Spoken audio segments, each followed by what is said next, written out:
Good morning. Imagine you're at a sporting event and instead there is somebody that's out there playing a game on their laptop in the outfield.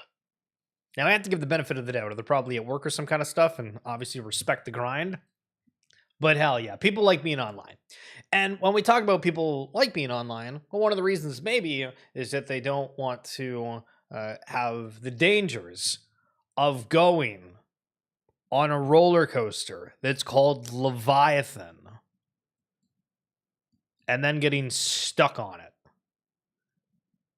And you have a worker that's holding on for dear life up the rails to try to untangle this mess. What an absolute horror show. Holy smokes. So welcome to another edition of XFeed. My name is Schiller. If this is your first time, would love for you to stick around. We're going to be talking everything regarding Web3 NFTs, talking about your social media strategy a little bit. I noticed the other day where a couple people were highlighting where they check to see what their follower and following accounts look like, because you can imagine how many people have completely disappeared over the space.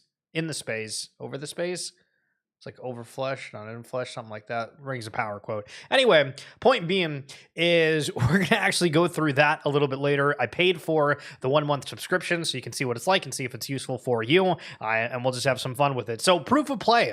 The announcement the other day was the fact that Proof of Play is going to continue, but their lead game, a big crypto game called Pirate Nation, was going to shut down. There was a lot of uproar from the fact of, well, you guys just said that our pirate NFTs were the apex asset of the ecosystem. And then that happens. And they also hired somebody that was like a head of socials or a marketing mouth for Proof of Play. Not that long ago. So the announcements, just it all comes across sort of weird. But you've heard of Proof of Play. Have you ever looked at it? And I realized, hey, we're talking about this stuff, but I haven't actually looked at it. And at first glance, at first thought, Proof of Play, when I kind of thought about what's my reaction right now without like truly knowing what this is and just seeing what other people are saying. And I think it would just be like, okay, so if you change the name of any of these blockchains to Proof of Play, if you think about it, all these blockchains are something network or single word like Polkadot, Ethereum, Bitcoin. Wow. You go down the list. There's maybe a couple of them that are two words. And none of them are three. But maybe it's Proof of Play. So let's look. Ship on-chain apps 10x faster. Proof of Play helps you create high-performance serverless apps and games that can be extended or remixed by anyone. The experts at building on-chain battle-tested with their own apps or platform is designed for speed, scale, and developer friendliness. So one of the reasons that I wanted to start off and highlight this is because we always go full circle. I'm going to play a clip from Bill Noble that had a look at the Sylo website, which was intended for like a retail audience, sort of. And you can see for this is almost exclusively directed at builders, where if we go on this, we're like, okay, what the hell does it mean for us? And not really that much, because it's all technology that's behind the scenes. And where, again, I think a big notion of what's going on is going to be shown from that front. We're up to 23 downloads on the podcast. Listen, you guys are cooking. Holy smokes. Thank you so much for checking it out. I want to go back to the episode, which we've been highlighting since the launch yesterday. We did 2 streams yesterday. Maybe we'll do another 2 today. But Jean-Michel, who has a fund that is buying NFTs. And on the particular clip we're going to talk about is him using the reference of new renaissance and trying to give a perspective of why things are the way they are. And this is me asking the question. It's super cringe because I could probably tighten it up a little bit, but here's a clip. What moment, experience, or actual paradigm shift do you feel that made you say this is the new renaissance? Because I think it's a very accurate term, but I think there would be a lot of people that kind of give you the pushback. So where do you think that started for yourself? Sure. I mean, there is 2 components in the answer. The first one is Renaissance. If you look at the history of art, generally speaking, and culture for the past, 3,000 years, culture always come at the same moment. A new culture always come at the same moment of economic or industrial shifts. A new area arrives, And then from this area, there's a lot of wealth. There's a change in who is holding the narrative, who is holding the power, the economical power mostly. And eventually, this new generation of leaders, they want to create their own thing, and culture is a key part of it. So that's actually what happened in Renaissance in Italy, and that's what happened, elsewhere in other moments. Even if you look at the way for the past 200 years, even with New York became the new center of the world, it also became the new center of culture. And also something that I've experienced firsthand was London. When London was a big thing in the year 2000, 2010, let's say, also a lot of things happened in the cultural world of London. That's where Banksy was born, and not born, but that's where Banksy basically came up as one of the most known living artists right now. That's what I thought from the previous traditional art world and the old world, I would say. And now, if you look at where we stand, if you look at things bluntly, there is just two things that have been innovative for the past 20, 30 years. There is AI and there is crypto. Now, I don't want to ruin the rest of it because this was absolutely a phenomenal episode. If I'm going to recommend one show to listen to, holy smokes, it would absolutely be this one. If you want to check in the link in the description down below or on my bio on X, or just type in RWA segments, full episode with Jean-Michel yesterday. And so I'm somebody that you hear a comment from a person, and then you kind of need that reassurance or to hear it from another source. So think about what Jean-Michel just said. Here's Rudo. Something I've been thinking about more this cycle than last. For retail outside of the space, one of the true value props of crypto is often missed. Unlike traditional markets, crypto represents the last genuinely asymmetric and retail accessible asset class. The younger generations are left with no edge, so we're creating one. Very interesting to what Dan just said. I believe digital economy, social capital, high-risk assets, and hyper-gambling will only become more important. Playing it safe just doesn't cut it anymore.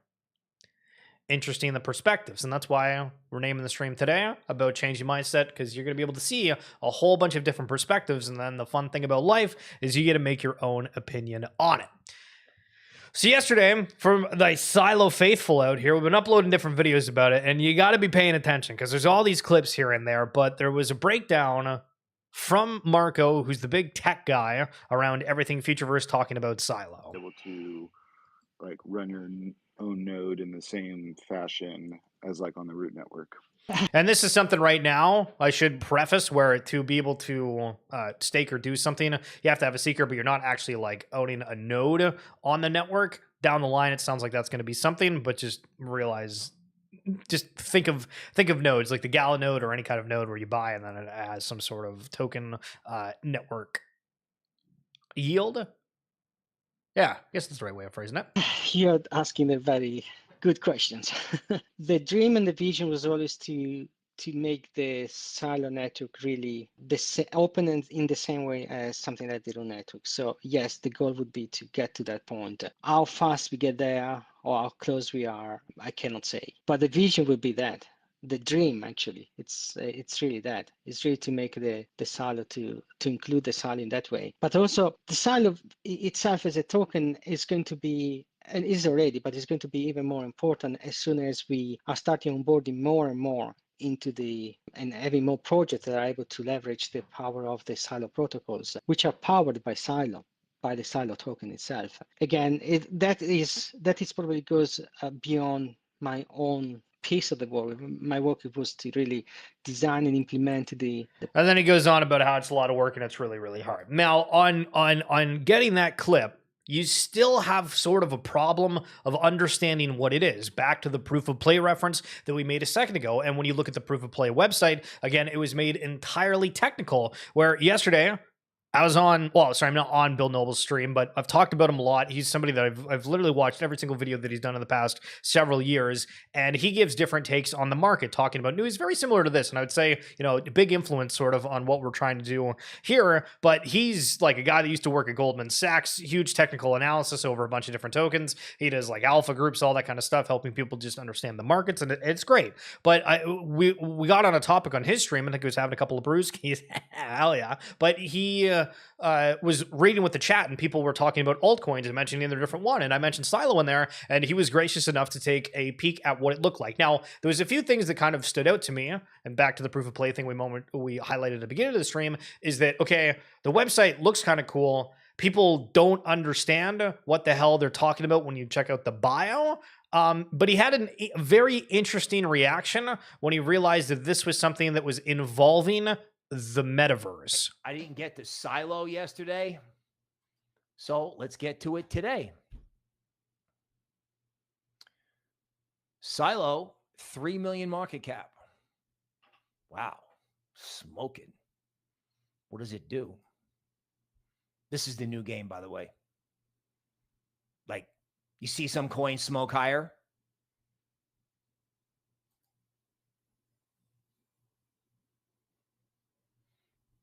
Metaverse, gaming.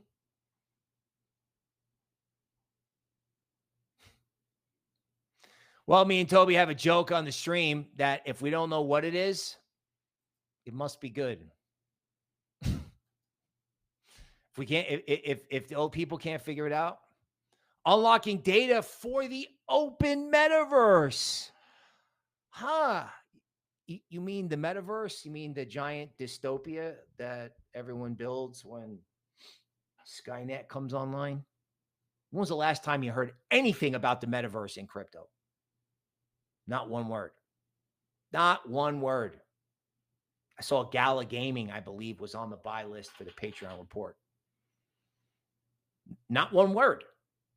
I mean, it's like, oh, let's buy copper. Oh, let's buy lumber. Let's buy platinum. So there was a couple different reactions you could have to that, because there was a few people that commented saying, oh, like he was really against the metaverse, and watching like the whole stream, it felt like he was more saying, you know, everybody's talking about all these other assets and things, and all of this is going on chain right now in a wide variety of capacities. And obviously I'm highlighting just one aspect, but you can do your research. You can find out that there's like a bajillion different things. And so he commented, and hold on, where is this? And he said, actually, I was trying to be super positive. Nobody's talking about the metaverse, and they should be. You want a Web3 metaverse, not a Web2 metaverse, where essentially implying you want where things are kind of decentralized and the people can have a part of it. Because again, when we go back to the comment a second ago from Rudo, again, younger people are trying to look for it. Now, being kind of super hypercritical, like, I don't know why he just didn't simply rip on the description, because like, what the hell is data for the metaverse, or the open metaverse, right? Not just the metaverse, the open metaverse. Like, how do you explain that? And then you can, I feel like you need to add to it saying this is profiles, this is data that any sort of AI agents are going to use. This is anything for anything, right? Like it really is. And so seeing the reactions and the understanding and how most things don't read very positive or like understanding for the average person, you're like, oh, well, maybe for all this technical stuff, this is why meme coins are getting so much attention, or this narrative is getting so much attention, because the technology, the infrastructure of certain things doesn't sound flashy. So how do you present it in a fun way? And I don't want to tease too much, right? But on one of the, we've had so many recordings. I got another one tomorrow for the podcast, but Bill Lee, who I don't know if we're going to drop the episode for this Tuesday or if we're going to push him back to another one, because I need to figure out how I'm going to order this. So he's in Hong Kong, and he's actually tokenized a bunch of what they call like boring, reliable businesses. So electrical vehicle chargers, laundromats, ATMs, where you can basically buy these tokenized real world assets in a way, but it's these yield generating businesses. And he's talking about it. And I'm like, man, growing up, you hear about entrepreneurs, you hear about these opportunities, and you have no idea how to actually get involved with them. And here, you just go online, you click a button, and boom, you get something. But then you almost need to take it potentially a step further, where for his, again, it's the laundromats, the ATMs, the other stuff, and you're trying to put your money to work, essentially. It's like, you almost need to make it now where it's a game like RWA Tycoon. If you've ever played Zoo Tycoon, if you've ever played Rollercoaster Tycoon, you're a park owner. and it's a fun experience. But in the same way, you can do something where you create these experiences. It's like a slower yield, or it's gamified in some way. If we think back to heavy metal, and this might not make a whole lot of sense for anybody that's not seen the game, but if you look at heavy metal, it was a game where you kind of sat there and then didn't do anything. I might actually have to show you, because if it doesn't make sense just as is, you got to see it to believe it in a way. If we say,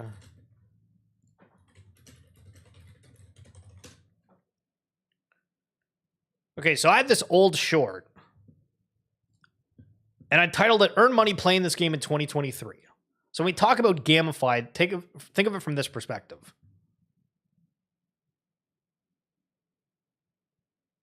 Create a base like Clash of Clans. Excuse me, I didn't realize. Paying others to play this game for them. It's a game. Oh no. People are paying others to play this game for them. It's a game where you have to create a base like Clash of Clans, upgrade various portals, and just wait forever for it to finish. People want to rank as high as they can on the leaderboard for specific rewards, where the top 133 get a legendary amp. And people are paying upwards of $5 per vote to get on this leaderboard. It's called Heavy Metal Forge by Yuga Lab. Okay, so that was an insane time where there was a social component. People were paying to get votes to get on top of this leaderboard for these assets. But you can see how there was like a character, and it was hovering over building something, and it had a very slow ticker that was going across it. And what happens if you're able to tokenize these, boring experiences, or you just click a button where you turn it into a game, but then also it's like real, and it's the reverse psychology of, if you play a video game right now, you can't sell the assets for it. You can't sell the account, or like you can, except it's against terms of service. But instead of grinding that game for no reason, you're doing it with like some kind of actual real world connection where it's a little bit more meaningful, but you still have kind of the same hit, satisfaction, whatever about gaming. I know that was a long rant, but I was going on a tangent with Bill yesterday. It was exciting to think about. Cryptoys, big update. We're temporarily closing all current drops on Cryptoys.com as we prepare for an exciting relaunch. So let's look at Cryptoys for a second. Collect the world's most iconic characters from brands like Disney, Mattel, and more like never before. So you've heard about Disney Pinnacle. We've highlighted Disney Pinnacle, but wait, Disney's in the space as well for Cryptoys? And this is where we get into what's going to be popular, what has bigger communities around certain stuff. If you check out the market, hopefully we're going to have a couple of things that we can kind of show off on what it looks like. There's Star Wars involved, obviously, as that's part of Disney, but these are toys, right? Like Cryptoys that are done in different packages and a different way. So instead of a Star Wars pin over on Disney Pinnacle, for Cryptoys, you have a Star Wars toy. Kind of interesting. Up your alley, maybe not. Something different for anyone. Key takeaways from Monad's marketing today. Yesterday, we highlighted the fact that Monad had this brilliant marketing plan where they posted and said 5,000 crypto Twitter accounts are going to be able to claim this free exclusive pass. And it was a badge that you would get in person at an event with your name on it, but gives you a little bit of a quote or a thought about you, which I feel like there's only like a subset. They're not really that creative at all. I think there's like a pre-written like limit of 5, 10, whatever it is. And then an altered image of whatever your profile picture is. And this caught storm because people were saying, what the hell? I've been in the space forever. I'm not a part of this. Only 5,000 other accounts did, bigger ones. And it became this kind of social clout club where everybody was posting about it. And each person that got a pass was able to invite 3 people, and everybody was FOMO and being like, oh, I didn't get a pass. So again, brilliant marketing, but let's look at some of the takeaways from it. Crypto Twitter users love these words. Eligibility, it creates interest, and oh wow, I wonder if I made it. And claim. We love free things. We love airdrops, we love magic internet money. Nobody acts faster than a degen who can claim these. Flex culture, sharing the card and creating FOMO. For those who posted a card today, 99% of them shared it on the timeline and probably felt good. For those who didn't, like myself, we coped. We started asking friends for nominations, and when we couldn't get in, we felt desperate. So it's the narrative of the day. We have people that take something and they give their spin on it, they talk about it. It's the narrative of the day. That's one thing. And then there's stuff that people are like, oh, this is kind of exciting. I can actually be a part of this particular narrative. Because yesterday, absolutely, the Monad cards were probably top 3 interesting stories of the day, if not number 1. Speculation on the Monad airdrop. That's now everybody's like, holy crap, we suddenly have mine market share. People know what this is. What is this? We have attention. We know how attention literally leaves the space almost immediately after something happens. So again, just a perspective, I think it's really cool and good little write-up there from Bosa. So not great news. BYO Pills, bring your own pills. This was the collection back in the day that before the Metaverse worlds really took off, they were touting that you would have these pills and they were like the digital ones, and you could go into experiences and you would hallucinate. You would have essentially like these filters, and then they expanded that to saying we're going to be in these games, right? Take Sandbox for an example. There's going to be things around the map, and it is going to be like an official BYO pill. It's like a health pack, whatever it may be within this game, giving you a perk. But it looks like that's going to be no longer. We are unfortunately officially announcing that we will be ending the active development of BYO Pills from our side. For holders and community members, nothing changes regarding your NFTs. BYO Pills NFTs remain fully tradable on all marketplaces. All metadata is permanently pinned to IPFS and will remain accessible. The Racer infrastructure remains active for now and ready as is. IMAX are notified of the situation, and it'll be on the hands of the succeeding team. Smart contracts will stay live, and ownerships can be transitioned to a successor team. CEOs changing, companies shutting down, also offering, hey, if somebody else wants to come through, take our community, what we've built, let's make a deal. It's a very interesting time. Very interesting time. Dota, Forgotten Runes introduced the idea of NFTs with lore. Basically a collection. Have you ever been to medieval times? It's like that, but you're not in person. You're not getting free food. Okay, it's maybe not a whole lot like that, but it's about medievalness, right? So wizards, characters, mythology, all that sort of stuff. And they had a book where you were able to submit stories for your particular NFT, which is a super cool idea. It says, and we're about to reinvent it with story coins. Now, where I would question this to an extent is we saw what was going on with Dreamscape, I forget what the name is, from the Doodles team. And Doodles came out and they said we are launching an ecosystem where there can be a world that's created that has a token associated with it, where there's going to be a character that's created that could have a token associated with it, and that character finds their way around the world and could end up creating a community over here, and there's going to be a token associated with it. And that was the way that I read what their paper looked like. And maybe I should try to see if it's like actually a thing. Dreamscape Doodles. I feel like it's DreamNet, not Dreamscape. DreamNet Doodles. Okay, cool. App. AI is eating. Is this? What is DreamNet? Okay. Yeah. I'm going to do this. I'm going to change up the stream. We're going to make it better for you from a visual perspective. So, as I try to describe it, right? You have the creator of Star Wars, where they then have the Star Wars token that's associated. And then there's places, music, the story. And there's a whole bunch of tokens that end up coming off of it, right? And then you can see when we talked about how there's a world, there's an agent, and then there's B, Y, and C, and all of this stuff. Everything's created on top of everything. And it gets in this crazy, super in-depth AI world. And so reading this, it makes me think, okay, are they going to try to do something that's similar to that? Are they going to have it where it's more curated and not this AI-driven component? What exactly does that look like? So we'll keep an eye for it. So you looked at the not great news from BYO Pills, and then Vivi comes up in my timeline, and there is, I don't know how to react to this one. So Vivi is a platform that we're going to show you because we can do that. Digital collectibles. Oh, another big IPs that are associated with it: Spider-Man, Star Wars, Lamborghini, Marvel, Coca-Cola. And it's like Cryptoys, where there's these just digital collectibles. Vivi is terminating the option to cash out in fiat. So it's removing the ability for you to cash out in cash. Users who want to sell for value are pushed closer towards Web3. Users have to accept new terms of service. As of yet, no burn mechanism on OMI to gems introduced. What are we thinking? And this is a little bit more on the announcement. Gems will become an in-app licensed product sold by Vivi that is non-transferable and non-withdrawable.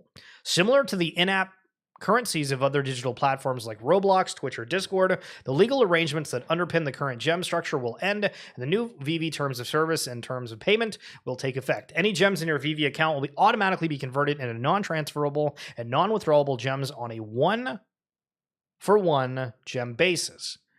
So this keeps sounding like kind of bad. Like, okay, so they're taking away the Web3 component to have a token system like some of these other ones?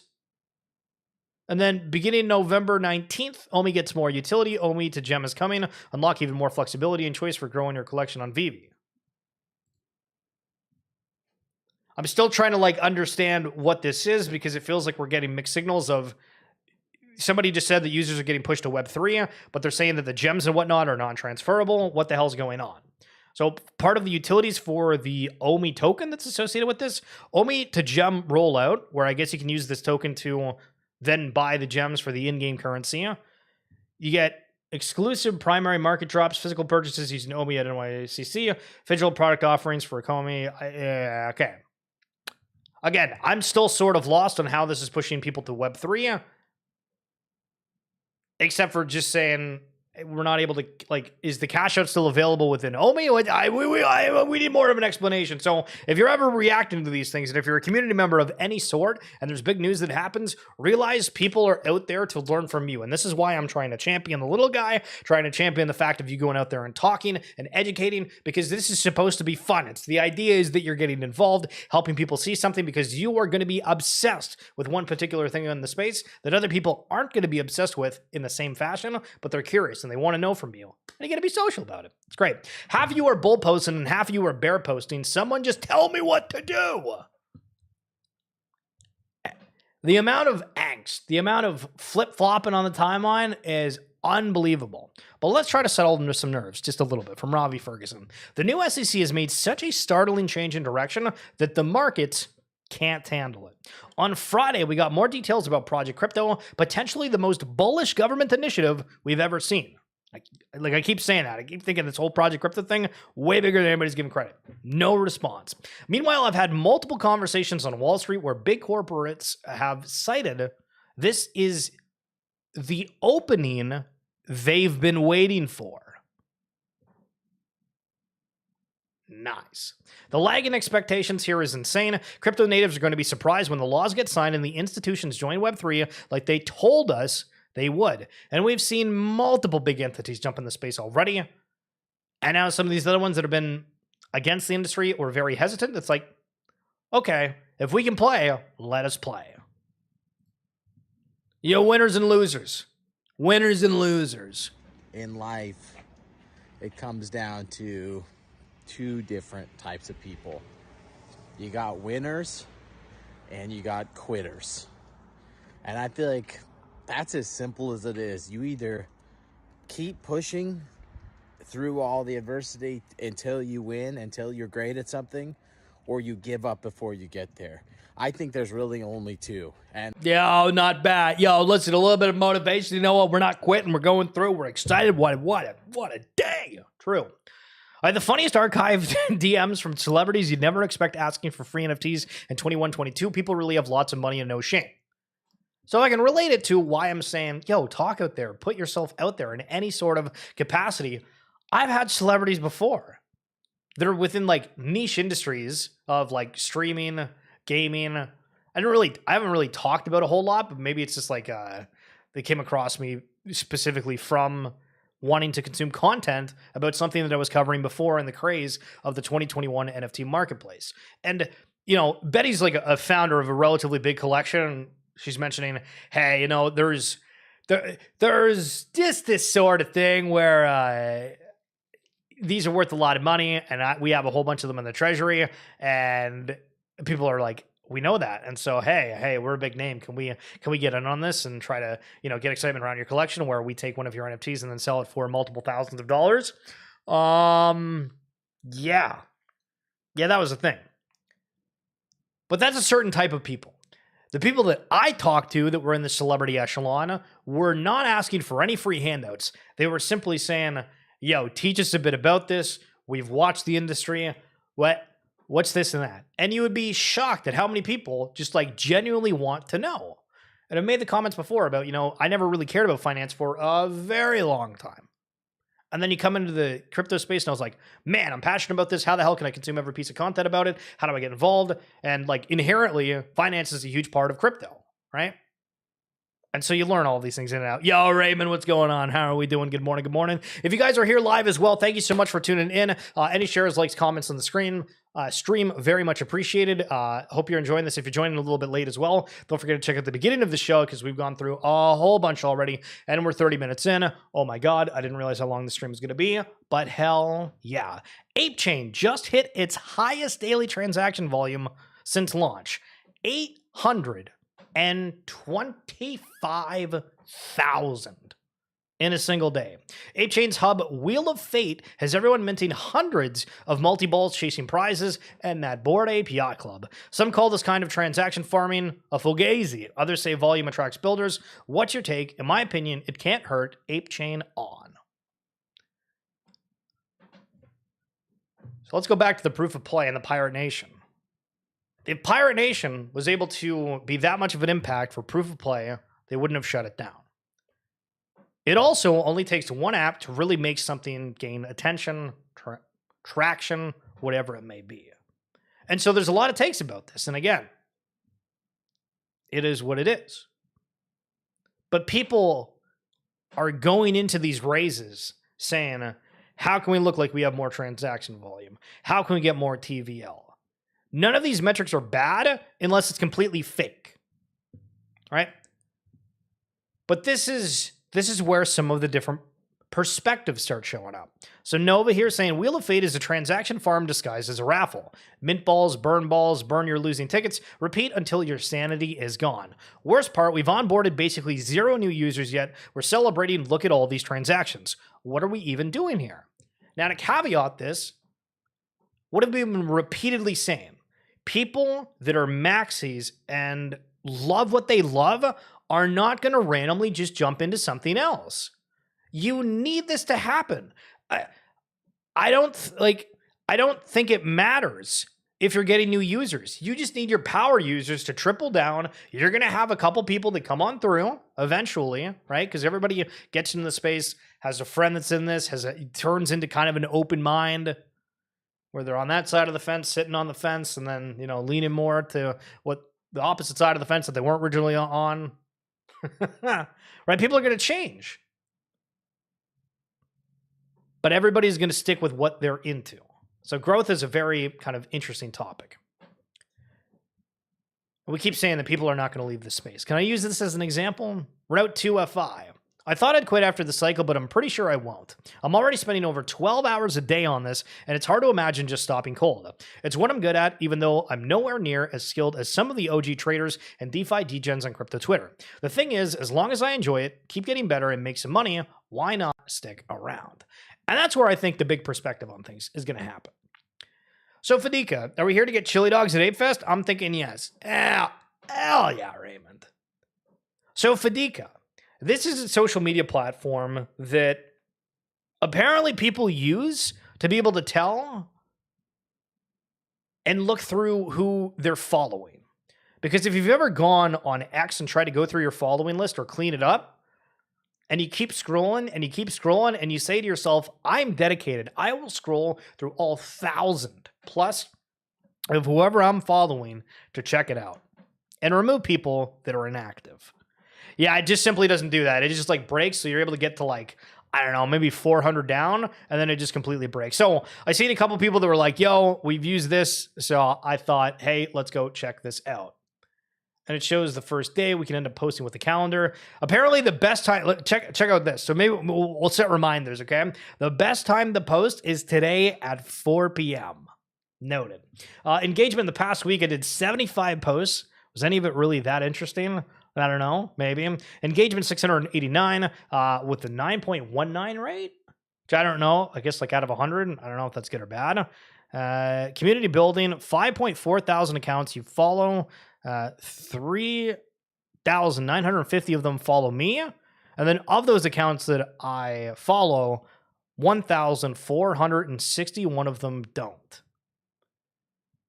And that's not too bad. So in terms of rating, I don't know how the hell they rate what like a quality of a follower is, but 12% high quality, 82% normal. Congratulations. For following, we're normal. Heck, 3.6 are low quality, and 1.6% is fake. Oh, bad or fake. Oh, man. Oh, baby. Nice. Love that. This is what I'm talking about, though, because somebody asked me before. They're like, yo, is your like 20,000 followers real or fake?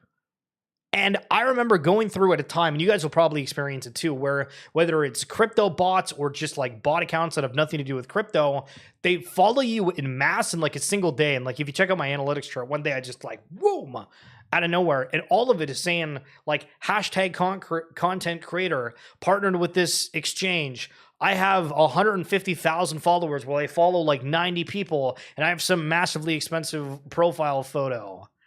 None of it makes any sense. None of it makes any sense.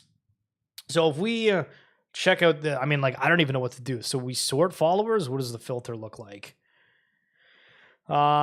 Filter by last active. Sure. How do we do that?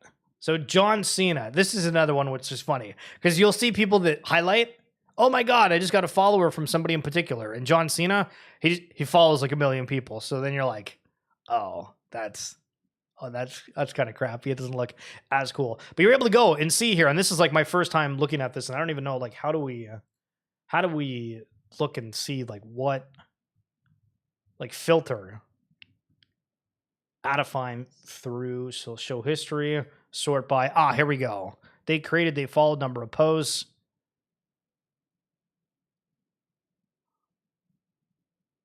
Follower. I guess they created. I mean, why the hell do I care when they like created their account? But let's look at it.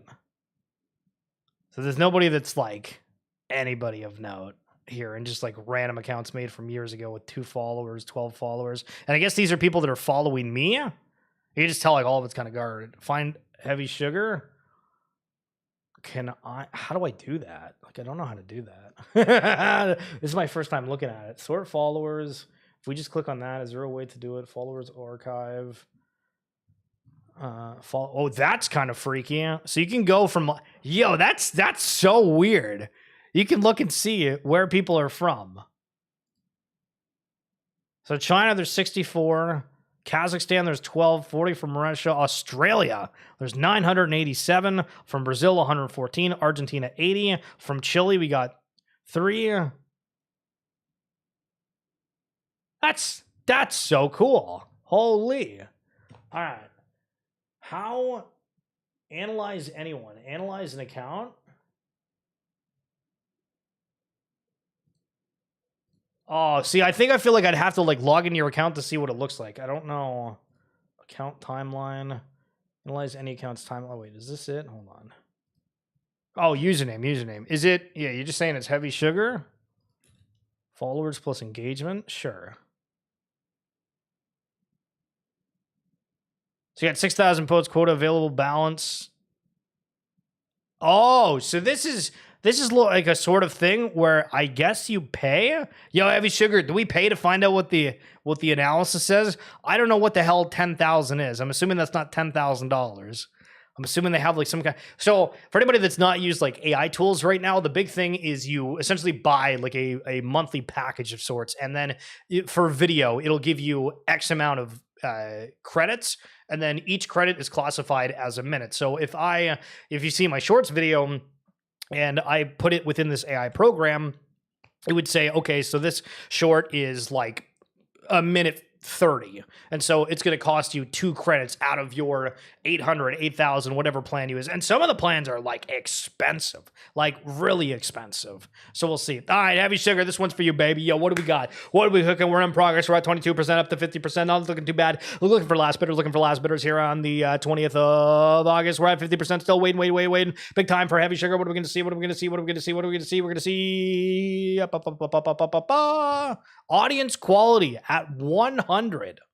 A score between 0 to 100 that represents the overall quality of the audience. A higher number indicates a low percentage of bots and fake accounts. HeavySugar. Yo, not bad, buddy. Not friggin' bad. Activity score, we're at 71, represents the percentage of audience that is active within the last 12 months. A low number indicates a big percentage of the audience is no longer active. So that means large percentage of audience that is active. Like, audience is what? Like, are they referencing like the people that you're following? How active that you're posting? The maximum reach represents the maximum accounts can be reached based on the followers number. Okay, that's fake. That's a fake stat. If I had to pay for that stat, that's fake because I could have just looked on that maximum reach. Yeah, I heard this thing too in culinary school back in the day where they said, well, all you need to do is like take scrambled eggs and then say like old devoir or whatever name, right? Call an egg in French or something. You just change the name, even though it's exactly the same dish, you can charge $2 more a dish. Mind blown. Engagement score, 50. A score between 0 to 50, so 100, excuse me. So this is like halfway, obviously. That represents the engagement rate, engagement per post multiplied by 100,000 and divided by the number of active audience. A low number indicates a low engagement rate proportional to accounts.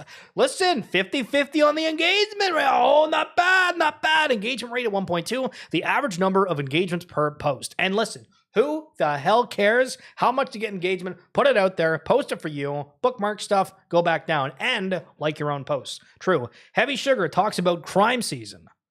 What the hell does holy shit mean? And it keeps going down. Listen, are you, are you swearing at people? Yo, HeavySugar, that's going to be a red card. Look at those tags. Holy smokes, they're cooking you. That's hilarious. But that's what you get, I guess, from the insights on here. Community analysis, start followers map, follower quantity growth, real influencers. Okay, what does this mean? Discover which accounts have the most influences on your followers. Sure, why not? Let's see who's got the goods here.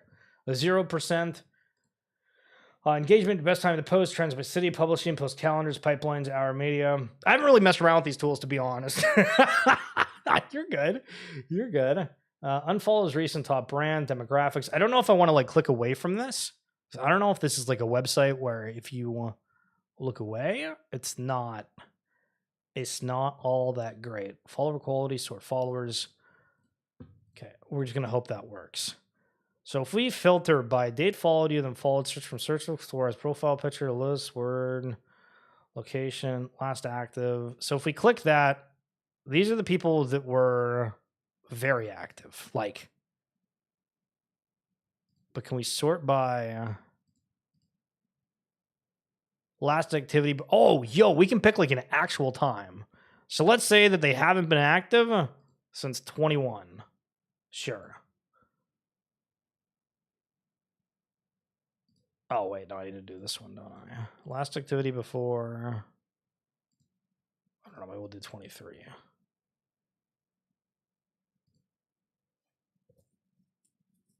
Tomato. Oh, okay, so there we go. Here's an example. So this is actually one of the Bored Ape Yacht Club founders, Emperor Tomato Ketchup. I think he was one of the devs behind it. Really wasn't ever front-facing. And it was saying that their last post was in 2023. I'm beyond excited for Mike Sievers to succeed me as CTO, Chief Technical Officer at Yuga Labs. Man, there is a lot of people that just kind of like pieced out. I'm surprised they didn't stay in the space. Because think about if you have these people that created these huge things, think of the teams they could work for, think of the influence they have now. Are they winners or are they quitters? That's going to be it for this edition of XFeed. Thank you guys so much for coming on through. A little bit of a highlight of Fedica. I'm going to see if it's worthwhile. You get to kind of experience that. I'm going to check this site out later using OG Farmer to see his stats. Hell yeah. But yeah, I don't know. I just saw it on the timeline because I was looking for tools of like how do you clean it up, because I don't want to go through my following tab and then just like continue to go down if it's like, oh, people aren't posting anything that's interesting. It's like, ah. But anyway, thank you guys so much for coming on through. Hope you're having a good one. I'll catch you tomorrow. Peace.